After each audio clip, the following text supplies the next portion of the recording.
The region is now holding its breath, awaiting military action by the United States and possibly its allies in response to that reported chemical weapons attack in the town of Douma in Syria. The Russian military now says the Syrian regime is now in full control of the previously held rebel town where the alleged attack took place.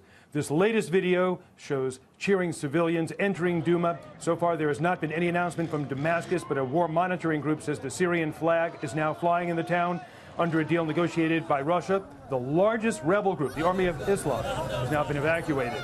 In his latest tweet, President Trump says an attack in Syria could take place very soon, or not so soon at all.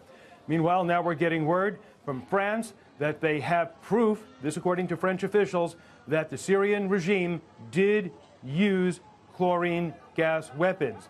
This now, as word is coming from Germany, that they will not participate in any military retaliation, although German officials are saying that the use of chemical weapons is unacceptable. And Syrian President Bashar al-Assad said today that any military action in retaliation to the reported chemical attack would be based on, quote, lies and would further destabilize the region. The U.S. Defense Secretary Jim Mattis, when asked if there is enough evidence to blame the Assad regime for the chemical attacks, said that the matter is still being studied. Have you seen enough evidence that to blame the Assad regime for this most recent chemical attack? Have you seen evidence confident to make that assessment? We're still assessing the intelligence ourselves and our allies. We're still working on this. Is the U.S. military ready right now to conduct a retaliatory strike if ordered?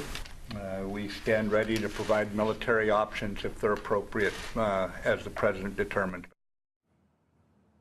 And as the world waits to see how this crisis is going to play out, Israeli fighter jets rehearsing for the country's Independence Day terrified some residents of Tel Aviv. The flyovers had some believing that war had broken out. Israeli officials tried to reassure the public, later explaining it was all just a drill.